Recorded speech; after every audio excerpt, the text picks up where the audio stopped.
September 12th, 1683. The fate of Europe hangs by a thread.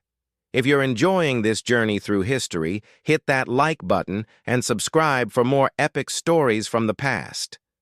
A crescent moon banner flies over a sea of Ottoman tents, sprawling beneath Vienna's crumbling walls. Inside the city, skeletal defenders stare at the horizon, praying for salvation. Outside, the largest army the world has ever seen prepares for one final crushing assault. This is the moment. This is the battle that will echo through centuries. This is the day the West held its breath, and the East reached too far. To understand why 300,000 soldiers stood at Vienna's gates, we need to rewind the clock. The Ottoman Empire in 1683 wasn't just powerful, it was a superpower. For 2 centuries, it had devoured kingdom after kingdom, expanding from Asia Minor into the heart of Europe. Constantinople had fallen, the Balkans had fallen, Hungary had fallen. The Ottomans weren't raiders anymore. They were empire builders, and their ambition burned hotter than ever under Grand Vizier Kara Mustafa Pasha.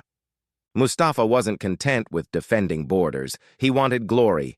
He wanted Constantinople's grandeur matched by a conquest that would make him immortal. And Vienna? Vienna was the perfect prize.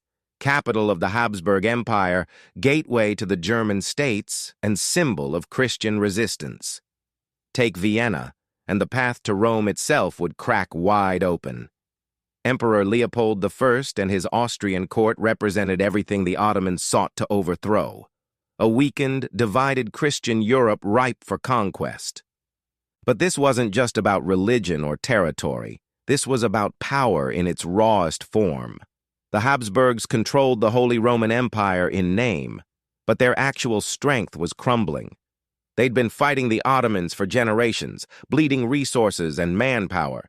Meanwhile, France, yes, Christian France, was secretly hoping the Ottomans would succeed.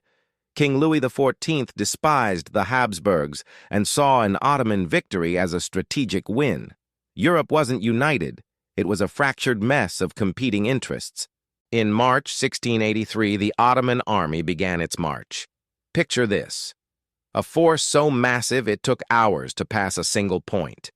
300,000 soldiers, Janissaries, Sipahis, Tatars, conscripts from a dozen conquered peoples. Artillery trains stretched for miles, camp followers, merchants, engineers, all moving like a human tide northward through the Balkans. This wasn't an army. This was a nation on the move.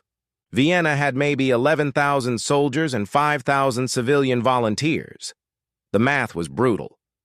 When the Ottomans arrived in July, they didn't storm the walls immediately. Mustafa chose a siege, classic, methodical, devastating. He ordered his engineers to dig. Not just trenches, but tunnels. Mining was the science of siege warfare, and Ottoman sappers were masters. They dug beneath Vienna's fortifications, packed chambers with gunpowder, and detonated them, collapsing entire sections of wall. Boom, boom, boom. Each explosion sent defenders scrambling. Each crater in the wall brought the Ottomans closer. Inside Vienna, horror became routine. Food ran out within weeks. Soldiers received half rations, then quarter rations. Civilians ate horses, then rats, then leather. Disease spread through cramped shelters. Typhus, dysentery. The wounded died, not from their injuries, but from infections that festered in the filth. Children stopped crying. They didn't have the energy. The elderly simply closed their eyes and didn't open them again. Commander Ernst Rudiger von Starhemberg held the defense together through sheer willpower. Every breach had to be defended. Every mine had to be countermined. His soldiers were exhausted, starving, and outnumbered 30-1. But they held. Why? Because they knew what surrender meant. Ottoman policy was clear. Resist, and your city burns. Populations were massacred or enslaved. Vienna resisting wasn't just about survival, it was about preventing annihilation. Emperor Leopold had fled the city before the siege began, but he wasn't idle. Desperate letters flew across Europe. The Holy Roman Empire needed help, and Leopold called in every favor, every alliance, every appeal to Christian solidarity he could muster. Most of Europe shrugged. France was hostile. The German princes were slow to mobilize. England was distracted. But three powers answered the call: Saxony, Bavaria, and most critically, Poland. King John III. Sobieski of Poland was 60 years old, a veteran commander who'd spent his life fighting Tatars and Ottomans on the eastern frontier. He was brilliant, charismatic, and possessed something rare: genuine military genius. When Vienna's plea reached him, Sobieski didn't hesitate. He gathered the famed Polish winged hussars, elite cavalry whose armor glinted like angels and whose charge sounded like thunder, and marched south. Behind him came Saxon and Bavarian regiments. Together, they formed the Holy League Relief Army, about 70,000 soldiers against Mustafa's 300,000. The odds were insane, but Sobieski had a plan. By early September, Vienna was dying. The walls had been breached in multiple places. Ottoman troops fought in the streets. Defenders had fallen back to inner fortifications. Starhemberg sent his last message to the outside world: "We can hold for perhaps 5 more days.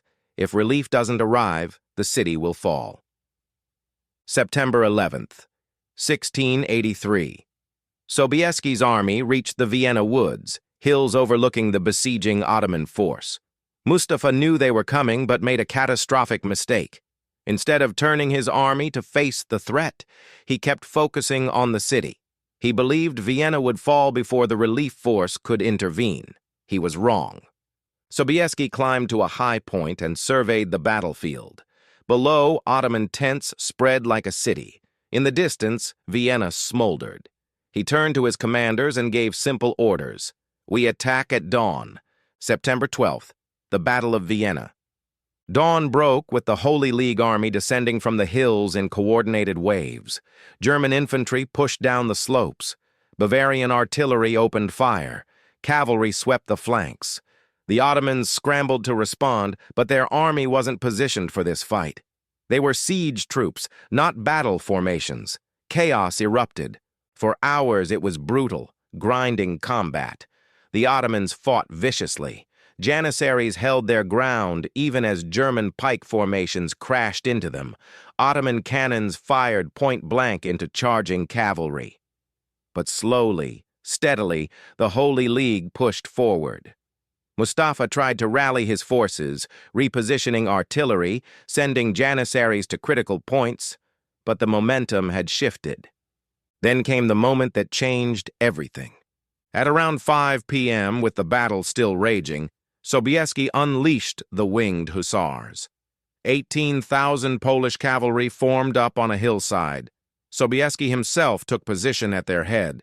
He drew his sword, and the charge began. Imagine it: a wall of horses and steel thundering down the slope, wings attached to their armor creating an otherworldly roar, sunlight flashing off lances. The largest cavalry charge in history. They hit the Ottoman lines like a hammer striking glass. The Ottomans shattered. Entire regiments broke and ran. Mustafa's command structure collapsed. Within an hour, the Ottoman army, the largest force in the world, was in full retreat. They abandoned everything: tents, artillery, supplies, treasure. The siege was over. Vienna was saved. Inside the city, emaciated defenders heard the change in sound. The explosions stopped. The shouting shifted. When they realized victory had come, grown men wept. Sobieski entered Vienna to delirious celebration. He wrote to the Pope, "We came. We saw. God conquered." It wasn't arrogance. It was relief. Europe had stood at the brink, and one man's courage had pulled it back. The consequences rippled for centuries. The Ottoman Empire never recovered its offensive momentum. This was their high water mark. After Vienna, it was all retreat. Hungary was liberated. The Balkans would eventually follow. The empire that had terrified Europe for 200 years began its long, slow decline. For Europe, Vienna became legend. It proved that unity, even fractured, reluctant unity, could defeat seemingly impossible odds. It also marked a shift in power. The Habsburgs survived, the Holy Roman Empire endured, and Poland, briefly, shone as the savior of Christian Europe before its own tragic decline. Vienna itself rebuilt. The city that nearly starved to death became a symbol of resilience. And in countless coffee houses that opened in the aftermath, using coffee beans abandoned by the fleeing Ottomans, people told and retold the story of the day Europe held its breath. The Siege of Vienna wasn't just a battle. It was a turning point, a moment when history pivoted on the edge of a sword. One decision, one charge, one desperate stand against impossible odds. If you found this story as gripping as I did, smash that like button, subscribe to the channel, and let me know in the comments what historical battle you want to see next. Until next time, keep exploring the past. It's never boring.